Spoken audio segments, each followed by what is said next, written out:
Mesdames et messieurs, bonsoir. Merci de votre fidélité à la télévision nationale. Voici les titres du journal. La lutte contre le paludisme s'intensifie en province. À Tanka et Sigiri, une solution immédiate s'offre aux autorités sanitaires. La distribution de moustiquaires imprégnés. La foire de Grand Bassam en Côte d'Ivoire, la Guinée sera représentée à cette troisième édition. La délégation a pris le départ aux frais du gouvernement. Coup d'envoi de l'événement demain jeudi. À suivre aussi le résumé de la Coupe nationale de judo. 3 jours de compétition à Mamou. Une large représentation de la zone spéciale de Conakry avec 5 clubs. Voilà pour les titres.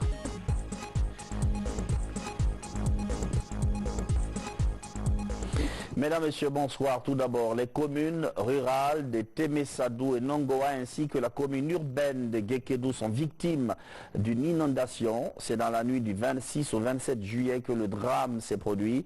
Plusieurs maisons construites dans des lits de cours d'eau ont été hélas emportées.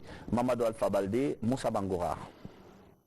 Sur des kilomètres, une bonne partie du centre urbain de Gekedou se retrouve les pieds dans l'eau. Après une semaine de pluie diluvienne, la rivière Boya, qui traverse la ville, est sortie de son lit habituel. Par endroits, des traces sur les murs témoignent de la hauteur des eaux. 25 ménages sont touchés, même si aucune perte humaine n'est à déplorer. D'autres ont tout perdu. Et même les bâtiments étaient mouillés. Le tombeau de mon enfant était complètement tombé. L'eau est rentrée à la maison. Il y avait même les serpents ici. Même dans ma cuisine, l'eau est rentrée. Les bâtiments de mes voisins étaient tombés. Tous mes voisins étaient rentrés chez moi ici. Malgré l'eau était chez moi. 21 quartiers à Guéguédou. Les 17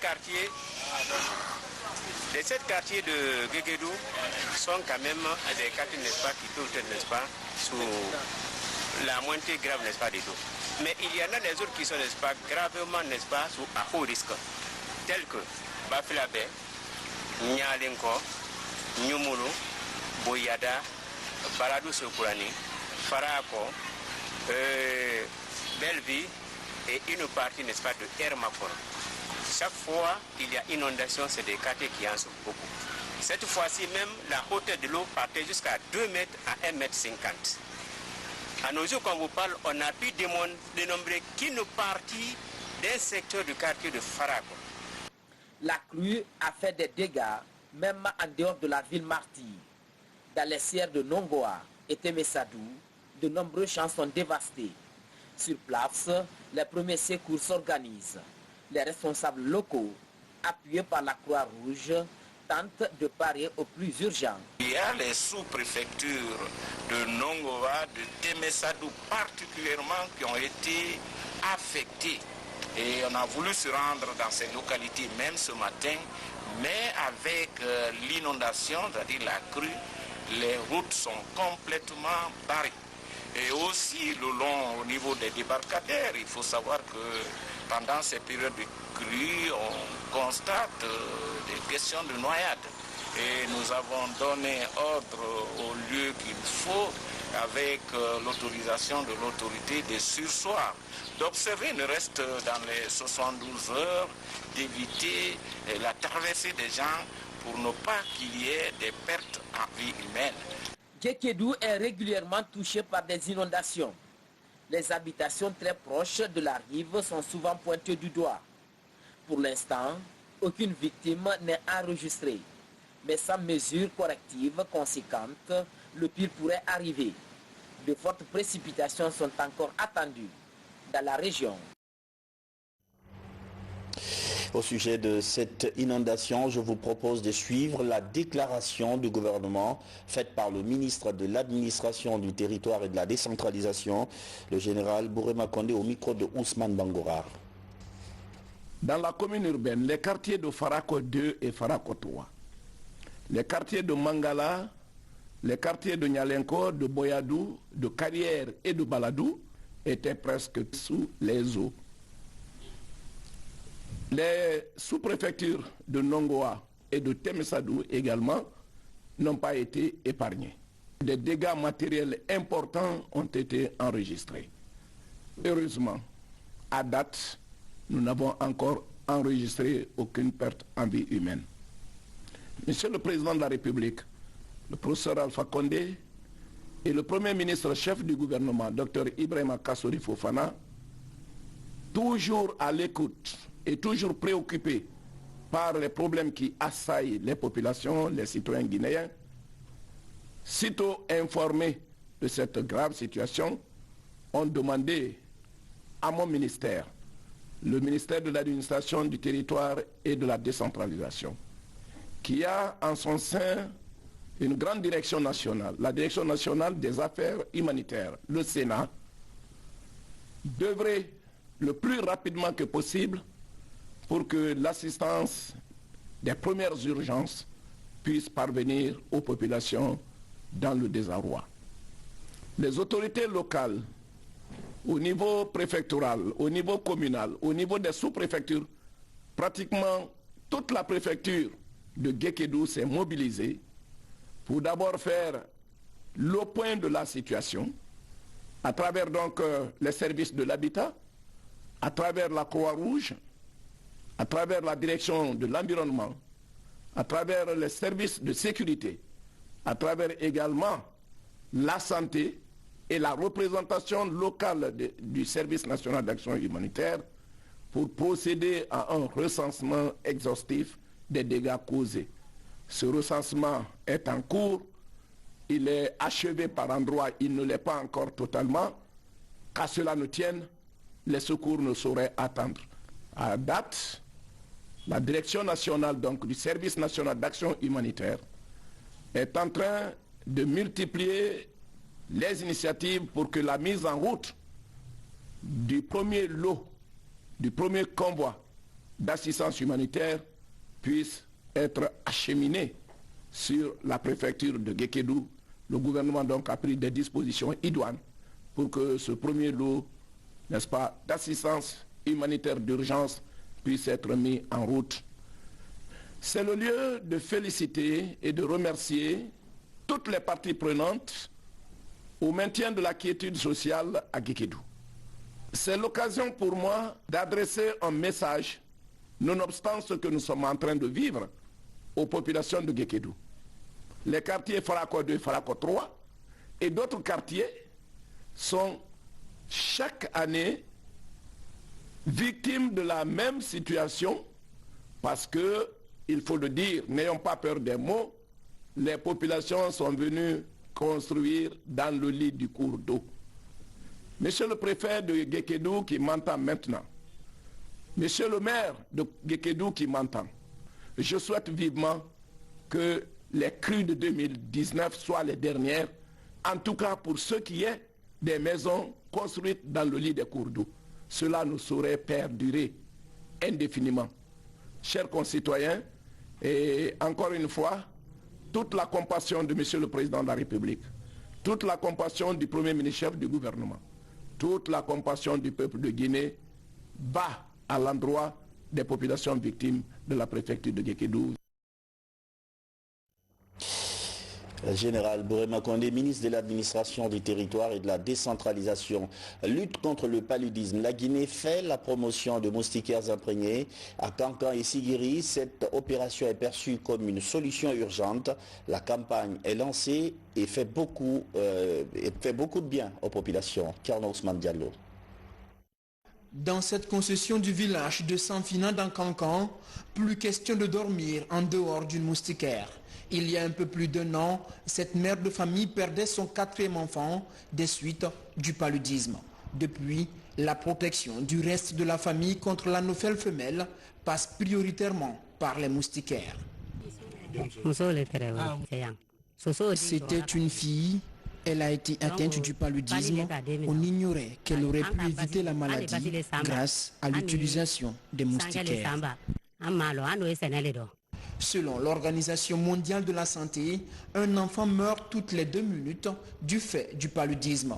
L'utilisation des moustiquaires demeure l'un des moyens privilégiés de prévention. Dans les préfectures de Kankan et de Sigiri, un peu plus d'1 million de moustiquaires sont en phase de distribution. Une opération d'envergure coordonnée par le Programme national de lutte contre le paludisme avec le soutien de Catholic Relief Service et Plan International Guinée.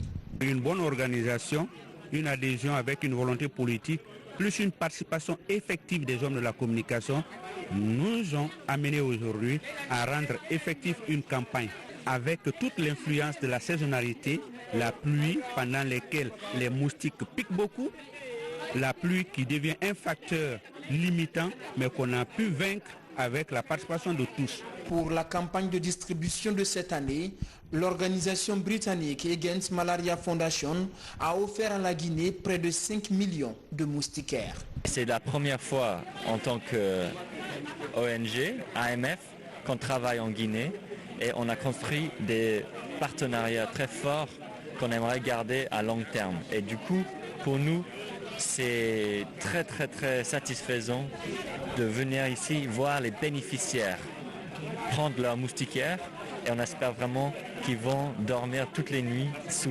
moustiquaire pour la prévention contre le paludisme. Avant d'entrer en possession des moustiquaires, les bénéficiaires reçoivent des conseils sur leur importance et mode d'utilisation. Ils sont ensuite invités à veiller à l'hygiène de leur cadre de vie.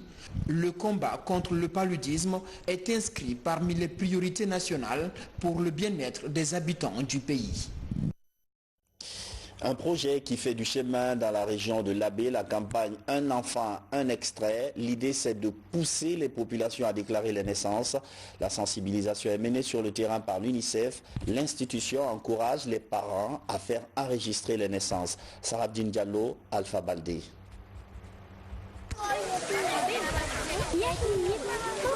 Dans les 53 collectivités de la région de l'Abbé, les difficultés liées à l'établissement des actes d'extrait de naissance sont en passe d'être surmontées. Dans la dynamique du programme pour une naissance, un extrait établi, 5 jours de renforcement de capacité des agents se tiennent à l'Abbé. Ils apprennent différentes techniques leur permettant de mieux prendre en compte certaines difficultés qui favorisent le manque d'intérêt chez plusieurs parents à établir un extrait de naissance pour leur enfant, surtout en zone rurale. Nous sommes sortis aujourd'hui de cet atelier très outillé, très renforcé. Personnellement, c'est la première fois que je participe à cet atelier. Je gérais déjà l'état civil depuis mon installation, mais cet atelier m'a permis d'avoir les connaissances, les aptitudes et les qualités requises pour tenir réellement et convenablement le registre de l'état civil. Nous avons la première étape où ils ont déjà fait cette formation par endroit.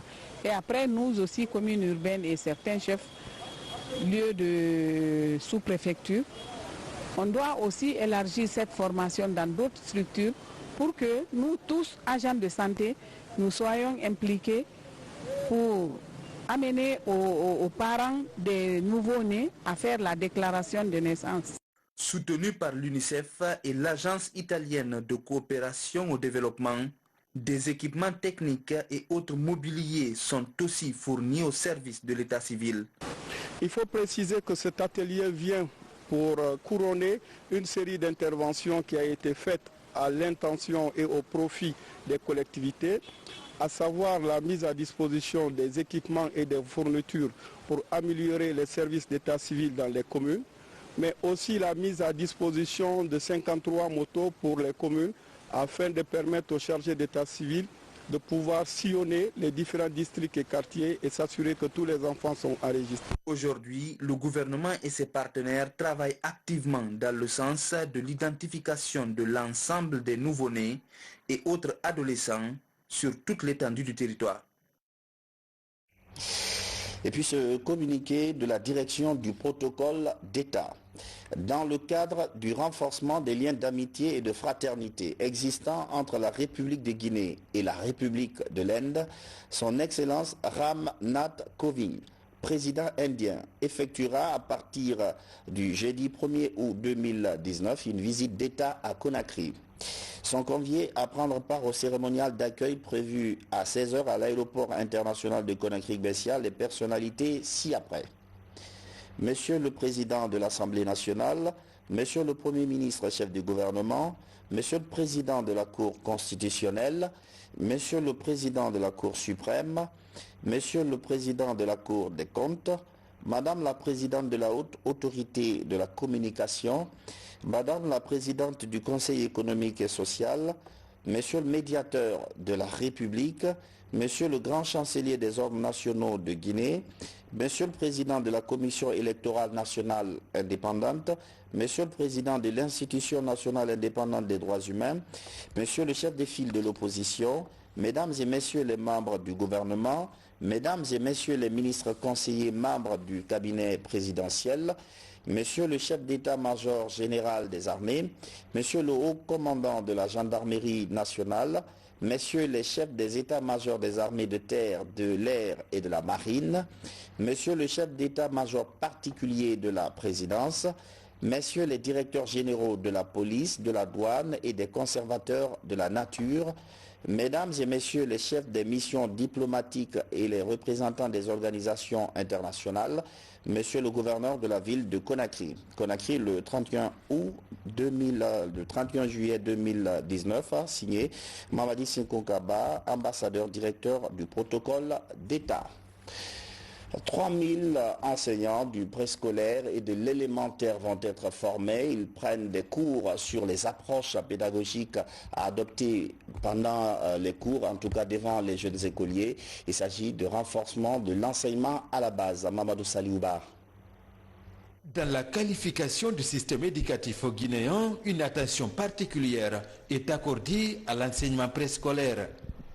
Le sous-secteur s'est développé ces dernières années avec la réalisation de plusieurs établissements.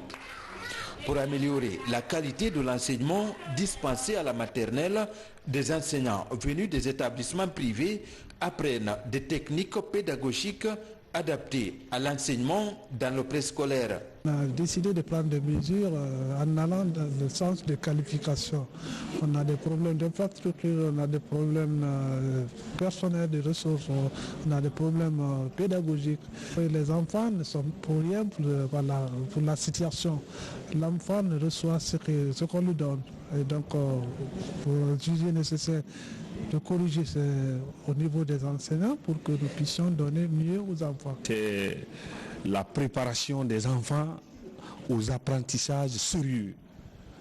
Si l'enfant a passé par le préscolaire, imagine il a 3 ans, il aurait rentré de plein pied dans le processus réel des apprentissages. Durant cette session de 45 heures, plusieurs approches pédagogiques adaptées à l'enseignement préscolaire seront développées. Des démonstrations physiques sont faites pour stimuler la transmission du savoir. On sait aujourd'hui par les neurosciences et les sciences de l'éducation que le langage et la structuration de la pensée s'effectuent essentiellement avant l'âge de 6 ans. Et 90% de ce qui est dit par la parole est oublié au bout de 90 jours. Donc évidemment, ce n'est pas la bonne formule. Et malheureusement, c'est pareil en classe. On sait aujourd'hui que l'apprenant, qu'il soit enfant ou adulte, apprend essentiellement par la manipulation, l'expérimentation, le corps, le jeu, etc. C'est-à-dire c'est des jeux, mais derrière ces jeux, comme vous avez pu le constater, il y a une vraie stratégie pour essayer de faire comprendre ce qui est aujourd'hui la pédagogie. À savoir, on part de l'observation, l'expérimentation, la manipulation, le concept, l'analyse et le concept, la conceptualisation. Cette session est le début d'un vaste programme de formation en faveur de 3000 enseignants du préscolaire, mais aussi de l'élémentaire, des établissements d'enseignement privé. L'idée est de transformer les pratiques pédagogiques dans la formation des jeunes élèves pour améliorer la réussite scolaire dans notre pays. Pendant ce temps, à Kenya, les chercheurs du pays se retrouvent. La rencontre porte sur l'harmonisation des méthodes de planification. 30 institutions prennent part à ce conclave. Francis Collier. La planification est le moyen par lequel on atteint les objectifs du développement. La recherche scientifique n'échappe pas à cette règle. Les centres de recherche et centres de documentation du pays empruntent cette voie de la planification stratégique en vue de booster le développement socio-économique de la Guinée. À Kindia, les directeurs, secrétaires scientifiques et les techniciens des 30 institutions de recherche et centres de documentation harmonisent leurs méthodes de planification. Il est démontré aujourd'hui que l'évaluation sur les activités ne donne pas un résultat de développement. Pour ce faire, la recherche comme telle doit se conformer à cette logique qui est la planification stratégique permettant d'avoir des résultats de développement au lieu des résultats sur les activités. Le renforcement des capacités est le cheval de bataille du département de l'enseignement supérieur et de la recherche scientifique. Cette formation des chercheurs vise la créativité et l'innovation pour que la Guinée se positionne mieux dans le domaine scientifique. Justement, cet atelier va permettre de booster la recherche scientifique et l'innovation technologique qui doit tenir compte désormais des objectifs de développement économique et social de notre pays.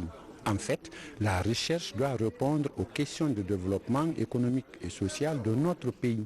Nous savons qu'on a du personnel compétent, mais il faut leur donner les outils nécessaires pour qu'ils puissent travailler comme on le souhaiterait dans l'atteinte des objectifs. Cette formation des directeurs, secrétaires scientifiques et techniciens des institutions de recherche et centres de documentation fait suite à celle organisée en novembre 2018 sur la gestion axée sur les résultats. Ces séries de formations permettront aux chercheurs de bien monter des projets de recherche et diversifier leurs sources de financement. Partenariat FMI-Guinée, les relations sont au beau fixe. Lors du récent conseil d'administration, l'institution a approuvé la 3e revue guinéenne de la facilité élargie de crédit. La Guinée peut donc décaisser 24 millions de dollars pour soutenir l'aide à la balance de paiement. Boubacar Bar. L'on se rappelle que le 11 décembre 2017, la Guinée, notre pays, a négocié et obtenu un nouveau programme triennal de la facilité élargie de crédit avec le Fonds monétaire international après avoir bouclé avec succès le premier programme. Cet accord, qui s'étale sur la période 2018-2020, se situe à sa 3e revue, jugée concluante par le conseil d'administration de cette institution lors de la session du 26 juillet dernier. Un ouf de soulagement pour les autorités et une bouffée d'oxygène pour les finances publiques. On a réalisé tous ces critères. Ensuite, il y avait des repères structurels qu'on a également réalisés. Cela donne droit ipso facto au décaissement de quelques 23,9 millions de dollars en faveur de la Guinée au titre de soutien à la balance des paiements, ce qui va conforter nos réserves internationales. Ces bonnes performances économiques, reconnues et soutenues par la communauté financière internationale, restent pour l'instant révélatrices de la qualité des choix opérés et de la pertinence des stratégies adoptées dans le cadre de l'atteinte des objectifs de notre programme national de développement social, PNDS.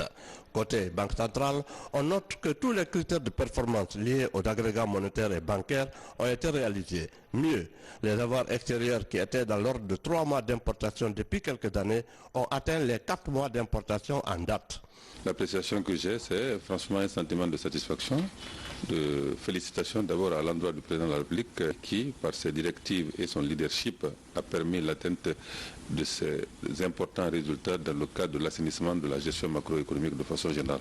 Le mérite, comme lui-même le dit, en vient au peuple de Guinée qui effectivement a suivi le gouvernement dans les efforts ainsi consentis et naturellement à tous les protagonistes de ce programme-là au niveau des administrations économiques et financières.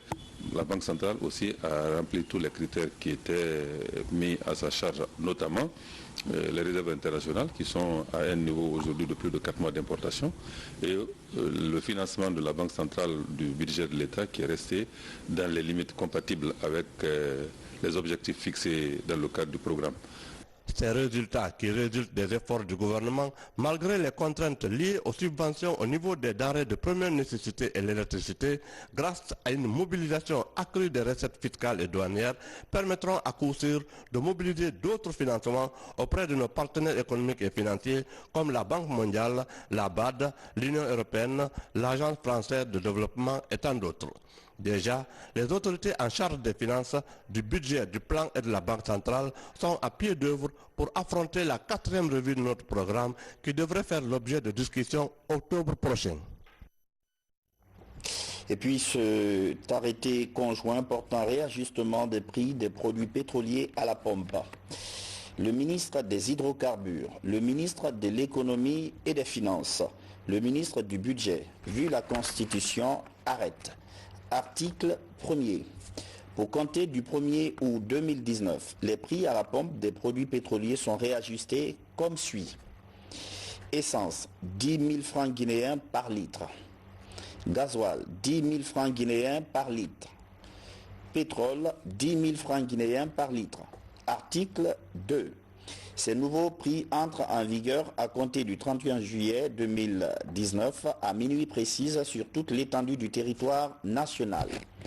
Article 3.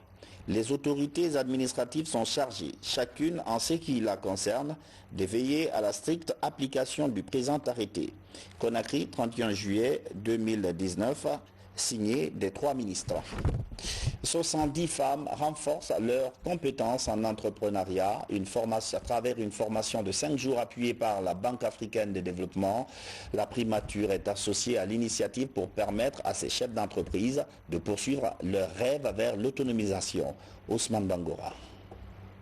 C'est une formation destinée au réseau des femmes entrepreneurs de Guinée. Venus dans plusieurs secteurs d'activité, ces chefs d'entreprise du pays ont durant 5 jours bénéficié du programme de formation en entrepreneuriat. L'initiative est de la Banque africaine de développement en partenariat avec la Fondation Entrepreneurium. La Banque africaine de développement, votre banque, a lancé depuis mai 2016 une initiative dédiée aux femmes africaines, à savoir l'initiative pour favoriser l'accès des femmes au financement en Afrique, dite AFAWA. Il s'agit d'une initiative panafricaine qui a pour objectif de combler le déficit de financement dont souffrent les femmes en Afrique, de libérer leur capacité à entreprendre et de transformer les marchés financiers pour prêter aux femmes et renforcer le soutien aux environnements politiques, juridiques et réglementaires qui soutiennent les entreprises des femmes.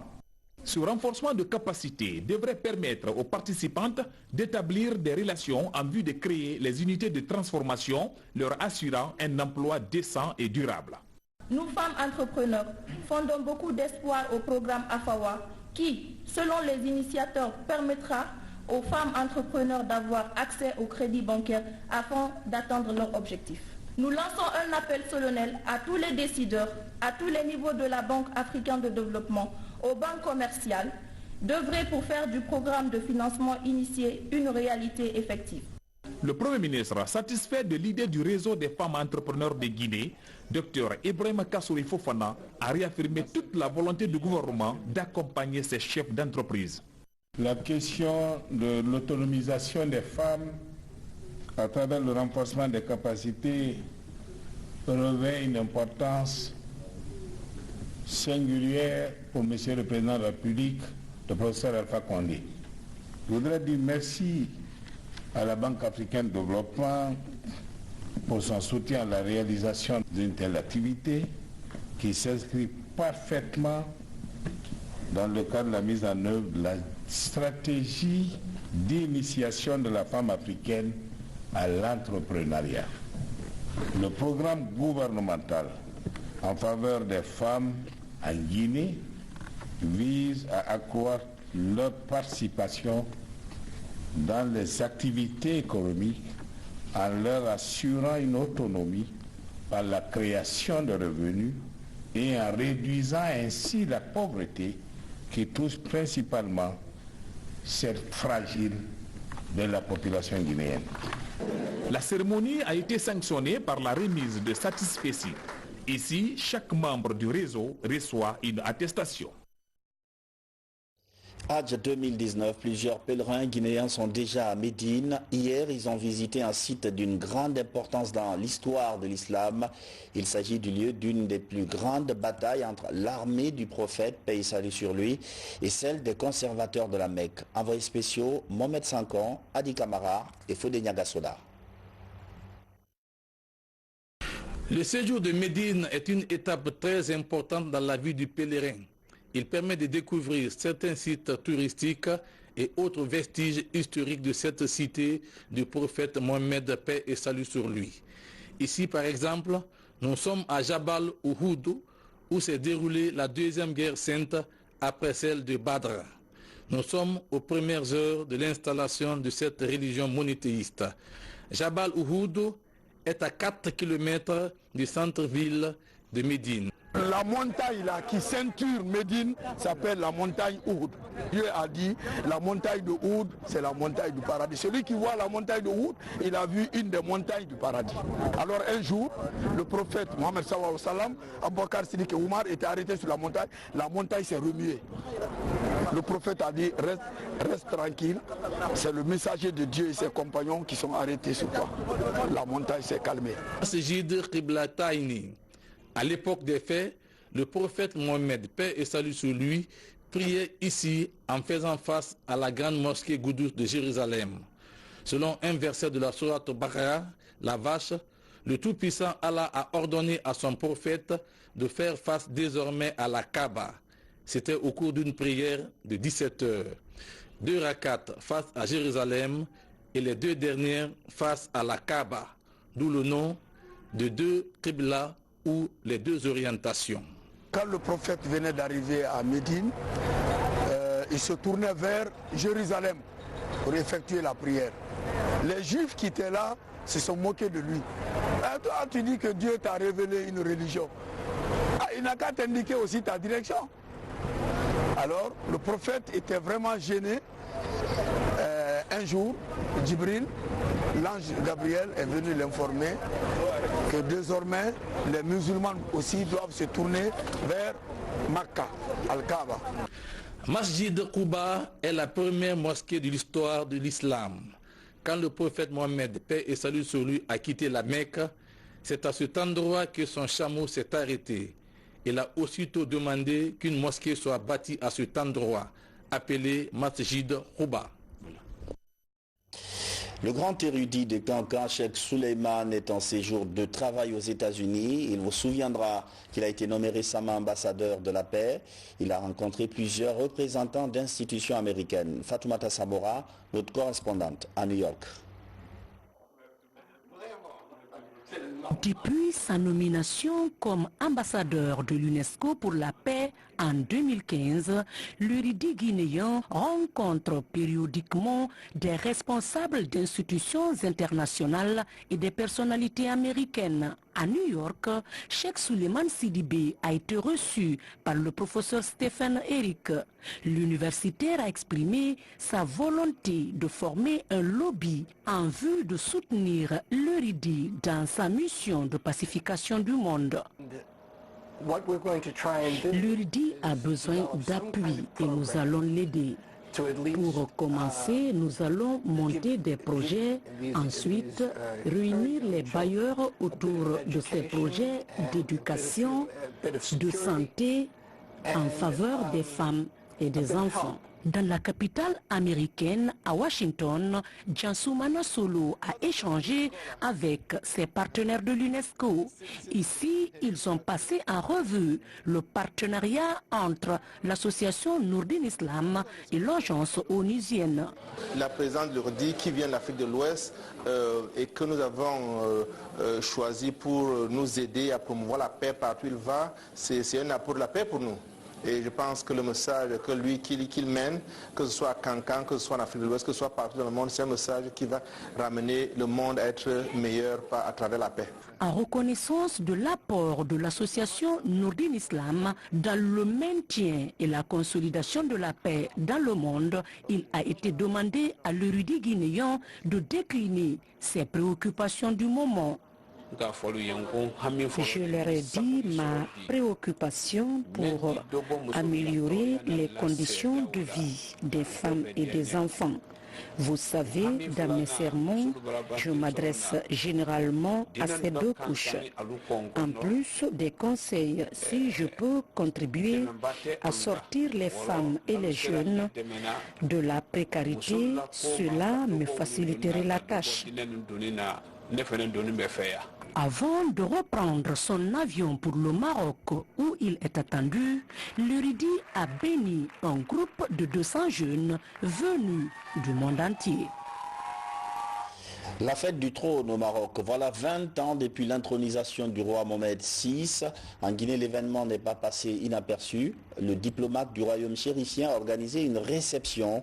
Il était surtout question de coopération. Ramatoulaye Touré. C'est par l'exécution des hymnes nationaux que la communauté marocaine résidant en Guinée a célébré les 20 ans de l'intronisation du roi Mohamed VI. C'était le 30 juillet 1999. Devant plusieurs personnalités invitées pour la circonstance, la communauté marocaine a magnifié son roi pour les séries de réformes effectuées depuis son arrivée au trône il y a de cela 20 ans. Création d'un nombre d'institutions œuvrant dans le domaine de la promotion et de la protection des droits de l'homme, adoption d'une nouvelle constitution, d'un nouveau code de la famille, etc. Lancement réussi de projets très audacieux tels que la régionalisation avancée, le plan Maroc vert, l'initiative nationale pour le développement humain, la vision 2020 touristique, la stratégie nationale de développement durable, etc. En Guinée, les relations entre le royaume chérifien et notre pays sont vieilles depuis plus de 50 ans. Le gouvernement guinéen parle des réalisations faites par le Maroc. Une coopération solide entre nos deux pays. Pendant ces 20 ans, le roi Mohamed VI et notre président, le professeur Alpha Condé, ont travaillé d'arrache-pied pour donner plus de contenu à cette relation très vieille entre le Maroc et la Guinée. Et nous sommes très satisfaits du niveau et de la qualité de cette coopération aujourd'hui. Et à travers les dizaines d'accords que nous avons signés et des tout derniers accords qu'on m'a accordés en fait lors de ma visite la semaine dernière au Maroc, et dans le domaine de la formation, dans le domaine de la coopération diplomatique entre nos ministères des Affaires étrangères et aussi dans la formation des officiers supérieurs. La rencontre s'est terminée par la dégustation des différents mets marocains, notamment le couscous, la tagine, le thé et les sucreries. Deuxième titre de l'actualité ce soir avec l'ouverture demain jeudi de la Semaine internationale de l'artisanat en Côte d'Ivoire. 200 exposants prendront part à cette foire de Grand Bassam. Parmi eux, des représentants de notre pays qui vont présenter des produits locaux. Une trentaine d'artisans pour vendre le label guinéen. Ansouman Toumani Kamara a assisté au départ de la délégation guinéenne au Palais du Peuple. Suivez. Pour la 3e édition de la Semaine internationale de l'artisanat de Grand Bassam, une trentaine d'artisans guinéens représentent le pays dans la capitale ivoirienne. Des artisans des différents corps de métier venus des 4 régions naturelles du pays avec des produits diversifiés. Cette fois-ci, il y a des innovations.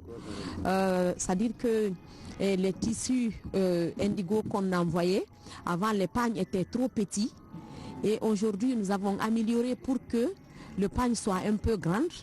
Et aussi, il y a des kernellis qu'on fait aujourd'hui et surtout des indigos. Avant, ça noississait le corps.